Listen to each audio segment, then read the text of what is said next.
गौतम बुद्ध, महाराष्ट्राचा जाणता राजा छत्रपती शिवाजी महाराज,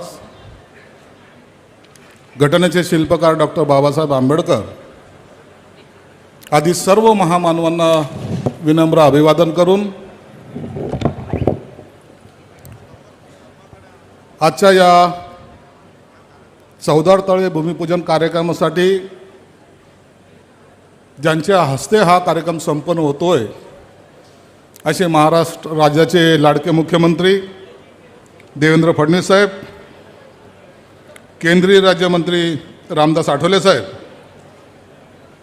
विधानसभा उपाध्यक्ष अण्णा बनसोडे, मंत्री भरतशेठ गोगावले, उदय सामंत, मंत्री आदित्य तटकरे, खासदार धैर्यशील पाटील, खासदार ज्योती वाघमारे, खासदार सुनील तटकरे, रायगड जिल्हा परिषदचे अध्यक्ष, नगरपालिकेचे अध्यक्ष, व्यासपीठावरील सर्व सन्माननीय आणि समोर उपस्थित महाराष्ट्रातल्या प्रत्येक कान्याकोपऱ्यातून आलेले सर्व बंधू भगिनी,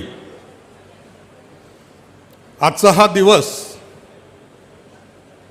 खऱ्या अर्थानं महाडच्या जनतेने आणि महाराष्ट्राच्या जनतेने एक वेगळा अनुभव आजच्या दिवशी त्यांना मिळतोय, पाहायला मिळतोय। गेल्या वर्षी मी या महाडला जेव्हा भेट दिली त्या टायमाला महाडच्या चौदार तळ्याचं वास्तविकता जी काही मी माझ्या नजरेला आली, त्यानंतर भरतशेठ माझ्याबरोबर होते, इतरही काही पदाधिकारी होते। त्यांनी सांगितलं की आपल्याला या महाडच्या चौदार तळ्याचा विकास करायचा आहे। खऱ्या अर्थानं बाबासाहेबांची चळवळ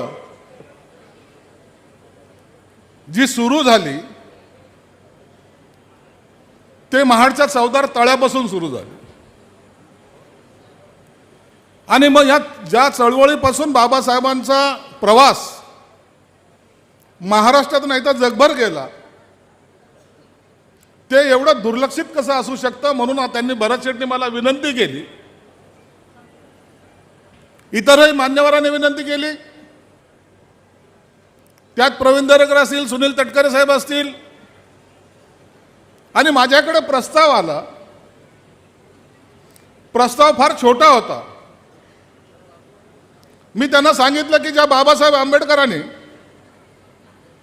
गुलामाला माणूस बनवलंय, त्या बाबासाहेब आंबेडकरांचं कोणतंही काम, मग त्याचा चौदार तळ्याचा असो, चैत्यभूमीचा असो, दीक्षाभूमीचा असो, कोणत्याही कामाला कधीही सरकार मागे पुढे पाहणार नाही। पाहिजे तेवढा निधी त्या ठिकाणी दिला जाईल। आणि मला सांगायला आनंद होतोय, या चौदार तळ्यासाठी आपण जवळपास 56 कोटी रुपये माननीय मुख्यमंत्री देवेंद्र भाऊ फडणवीस, माननीय उपमुख्यमंत्री एकनाथ साहेब शिंदे साहेब यांनी मला सरळ सांगितलं, शिरसाट चांगलं काम आहे, त्या ठिकाणी निधीची कमतरता कमी पडणार नाही, तुला करायचंय बिंदास कर। आणि मला माझ्या आयुष्यामध्ये इतक्या वर्षाची माझी राजकीय कारकीर्द असताना सुद्धा मला आज खऱ्या अर्थानं आनंद एका गोष्टीचा होतोय। मी आयुष्यामध्ये काय केलं यापेक्षा आज काय केलं याचा सगळ्यात जास्त आनंद यासाठी होतोय, ज्या बाबासाहेब आंबेडकरांनी चौदार तळ्याची कामाची सुरुवात केली होती, जिथं पाणी पिलं होतं, ते डेव्हलप करताना त्याच्यामध्ये माझा खारीचा वाटा त्या ठिकाणी होतोय। बाबासाहेबांना विनम्र अभिवादन करायची संधी मला मिळते, यापेक्षा आयुष्यामध्ये मोठं काहीच होऊ शकत नाही, हा मानणारा मी आहे। खरं तर मागे 20 मार्च 1920ला मानगाव इथं जी काही परिषद झाली होती, त्या परिषदेमध्ये राजश्री शाहू महाराजांनी बाबासाहेबांबद्दल एक उच्चारले होते। ते म्हणाले होते, डॉक्टर बाबासाहेब आंबेडकर हे तुमचे खरे पुढारी आहेत व ते तुमचा उद्धार केल्याशिवाय राहणार नाही, हे राजश्री शाहू महाराजांचे उद्गार होते। आणि तुम्ही जर पाहिलं बाबासाहेबाला त्यांनी सांगितलं होतं, बाबासाहेबाच्या उपस्थित सांगितलं, एक दिवस असा येईल बाबासाहेब आंबेडकर हे संपूर्ण हिंदुस्थानचे नेते होतील आणि ती वाणी त्यांची आपल्याला प्रत्यक्षात पाहायला मिळाली. मुख्यमंत्री साहेब, आपण या समाजासाठी फार मला सहकार्य करताय. माझा कोणताही प्रस्ताव मी जेव्हाही मंत्रिमंडळाच्या बैठकीमध्ये घेऊन जातो, कधी मला त्याला नाकार मिळालेला नाही. मी आज अभिमानानं सांगू शकतो की दलित समाजाच्या लोकांच्या खऱ्या उद्धारासाठी जे शिक्षण हे माध्यम आहे, ते माध्यमासाठी मुख्यमंत्री साहेबांनी गेल्या वेळेला 1200 कोटी रुपये मला दिले. 1200 कोटी रुपये. आणि आता ह्या एप्रिल महिन्यामध्ये जवळपास 60 नवीन वसतिगृहाची आपण पायाभरणी करतो. एका वर्ष सव्वा वर्षामध्ये जेव्हा ते कंप्लीट होईल ना, या समाजातील जवळपास 20 ते 25 हजार नवीन विद्यार्थी त्या हॉस्टेलमध्ये राहायला जाणार आहे. साहेब, मला त्या गोष्टीचा आनंद आहे. मी कॅबिनेटमध्ये एक प्रस्ताव आणला. मी सांगितलं की बाबासाहेब आंबेडकरांनी जी पीपल एज्युकेशन सोसायटी निर्माण केली, त्याची आता डागडुजीला ती इमारत आलेली आहे. सिद्धार्थ कॉलेज असेल, वडाळ्याचं हॉस्टेल असेल, मिलिंद कॉलेज असेल, या सगळ्या गोष्टीला साहेब मला सहकार्य करायची गरज आहे. समाजाकडे किंवा संस्थेकडे पैसा नाही. साहेब, मला मदत करा. साहेबांनी एका मिनिटामध्ये कॅबिनेटच्या बैठकीमध्ये 500 कोटी रुपये आपल्याला दिले. आता त्याचं सुद्धा सगळं काम आता पुढच्या या महिनाभरात आपण चालू करू. एक नाही, अनेक. फक्त या समाजापुरतं नाही. अण्णाभाऊ साठेचा पुतळा माटेगावला, त्या पुतळ्यासाठी त्या ठिकाणचं सुशोभीकरण करण्यासाठी 5 एकरची जमीन आपण घेतली आणि त्याला जवळपास 50 कोटी रुपये त्यांनी सुद्धा ते मंजूर केलेले आहे. अनेक योजना आपल्याकडे आहेत. अनेक गोष्टी आपण करायचा मानस आपला आहे. एक मी तुम्हाला सर्व समाज बांधवांना एक विनंती करणार आहे की आपण सर्वजण या अशा कामाच्या क्षेत्रामध्ये सर्वजण एक आलं पाहिजे. एक सगळ्यात ऐतिहासिक निर्णय जर झाला असेल तो अॅट्रॉसिटीचा झालेला आहे. 889 लोकांना आज समाज कल्याण खात्यामध्ये आपण नोकरी देतोय. हा सुद्धा एक मोठा निर्णय आपण घेतोय. अन्याय अत्याचार ज्या ठिकाणी होतो त्या ठिकाणी सहानुभूती दाखवणं भाग वेगळा आहे, परंतु खऱ्या अर्थानं त्यांना या आपल्या शासनामध्ये किंवा समाजामध्ये सामावून घेण्यासाठी काय केलं पाहिजे हे सुद्धा तेवढंच महत्त्वाचं आहे. तोही निर्णय साहेबांनी कॅबिनेटमध्ये आम्हाला मंजुरी दिली. अनेक निर्णय आपण घेतोय. मी परवा दिवशी गेल्या 8 दिवसापूर्वी देशवंडीला गेलो होतो. देशवंडी गाव हे सिन्नर तालुका नाशिकमध्ये. मलाही माहीत नव्हतं ते गाव कुठे आहे, परंतु मला एवढं माहीत होतं की वामनदादा कर्डकांचा जन्म त्या देशवंडी गावात झाला होता. ज्या बाबासाहेबांची चळवळ खऱ्या अर्थानं वामनदादाने सगळ्या भीमसैनिकांच्या सर्वसामान्याच्या हृदयात कोरण्याचं काम केलं, ते वामनदादा कर्डकाचा जन्म तिथलचा. त्या ठिकाणी आपण 14 कोटी रुपये देऊन त्यांचं स्मारक उभं करतोय.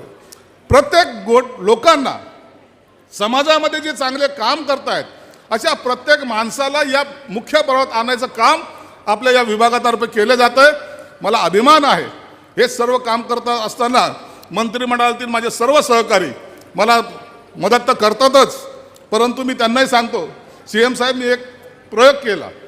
जेव्हा तुम्ही 1200 कोटी रुपये मंजूर केले, मी सर्व आमदाराला 288 आमदार विधानसभेचे, 75-76 आमदार विधान परिषदेचे, सर्वांना पत्र लिहिले.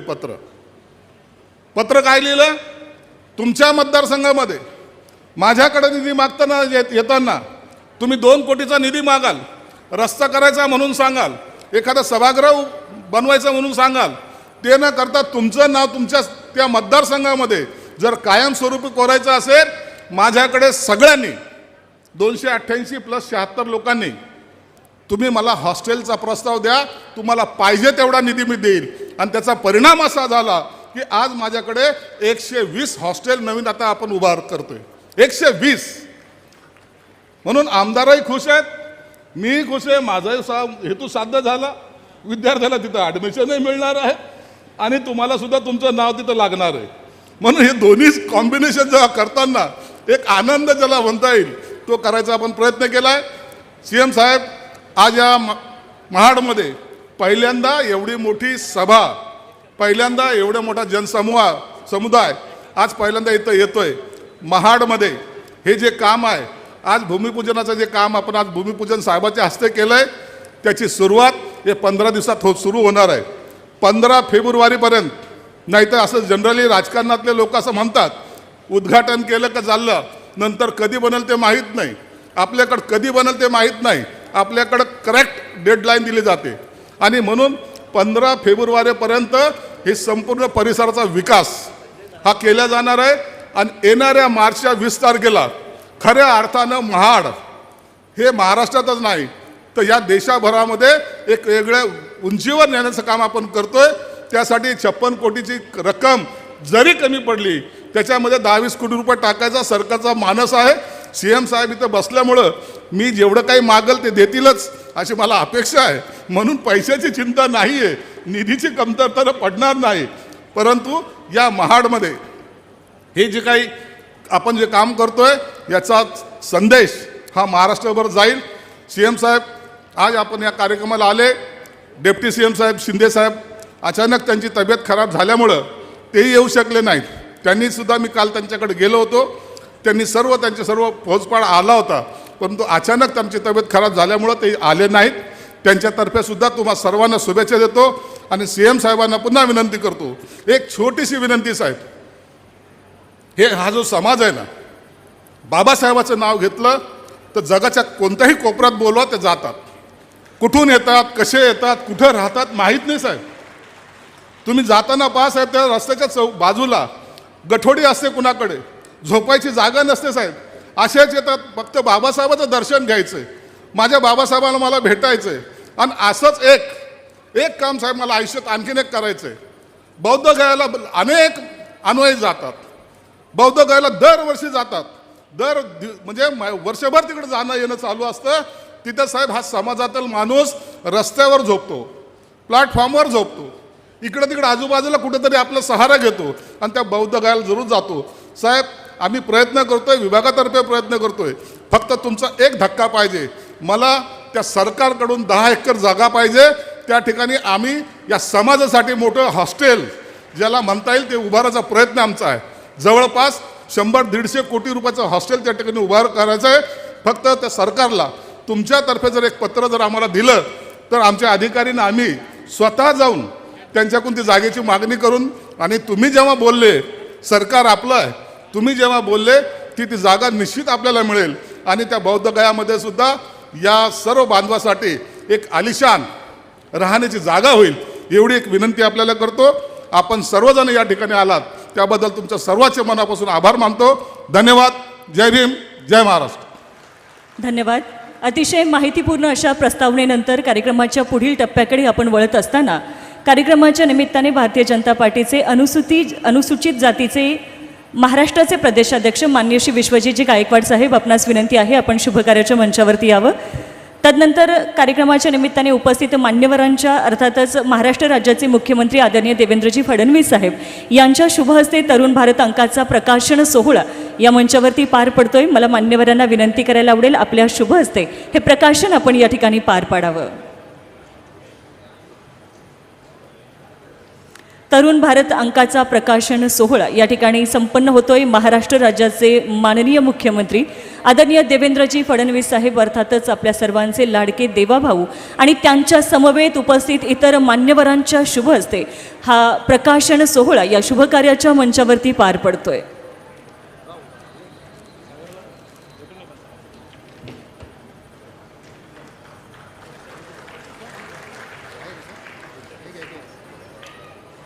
यानंतर आपण कार्यक्रमाच्या पुढील टप्प्याकडे या ठिकाणी वळतो आहोत.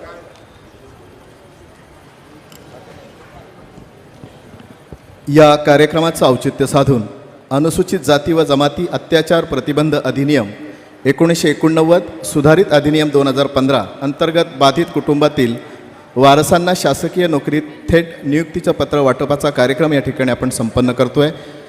नियोजित जे लाभार्थी आहेत यांना आपण विनंती करतोय की त्यांना या ठिकाणी आयोजकांनी आणायचं आहे.